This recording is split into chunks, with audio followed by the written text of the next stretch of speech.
Representative DeBolt. Thank you, Nicole. Thank you for the summary. It was really good and enlightening.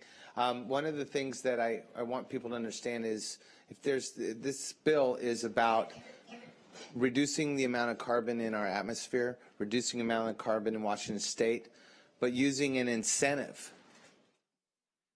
We're using a carrot rather than a stick. And it's funny to me, I've been told about this bill that it's expensive. Well, one of the things that's interesting to me is, so are all the proposals expensive, but this one just requires Washington State to invest rather than making the taxpayers invest. This bill also considers baseload generation. One of the things that we have to be careful of as we do the good work we do here in Olympia is that we don't create a system that is no longer reliable, that creates brownouts, that causes our transmission system jeopardy. The amazing part for me on this is we worked all summer on a way to create incentives and create credits for forest fire management. And as we know, this summer we've released a lot of carbon in forest fires over the last 8 years. We can do better, and this bill incents that. If you think about it and we can quantify it and we can reduce the amount of carbon released in forest fires, and we know that our coal fire generation is going away in Washington State, and we work hard to make sure that we have no new generation coming online, we are sitting, I think, on the precipice of a 98% carbon-free environment with this bill. Other couple of pieces that I think are important is around what we invest in. What do we put our money on?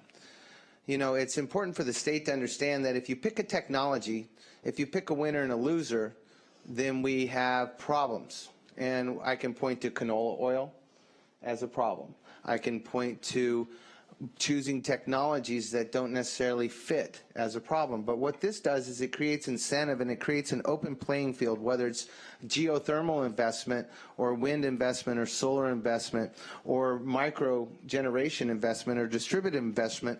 If we do it in a green, carbon-free way, the state will then support it and put its money where its mouth is. Not just platitudes, but actual dollars. The last part for me is the energy companies in our state have had a real trying time with being able to find ways to invest their carbon mitigation.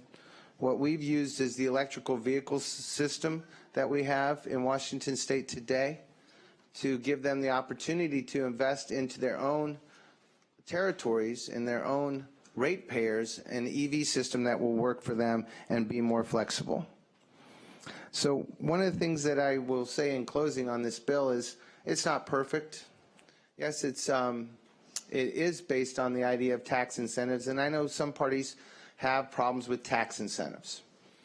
But I think what made Washington State great in the first place is the ability for all of us to work together to find public-private partnerships, to reduce waste, to be innovative. And if we encourage innovation, we can start reducing pollution tomorrow. If we pass a cap and tax bill, all we're doing is allowing polluters to pay to pollute. And we're not reducing anything but raising money for our coffers. So this bill drives right up the middle of all the bills that you're going to see in the next couple of weeks. There's things in it that people really like the forest practices I've heard is very good, and there's some things in it that people are concerned about. I wanted to have something other than just a mandate on the table, and I wanted to have something on it that actually went to work today in Washington reducing pollution and not waiting till tomorrow. Thank you. Thanks. I have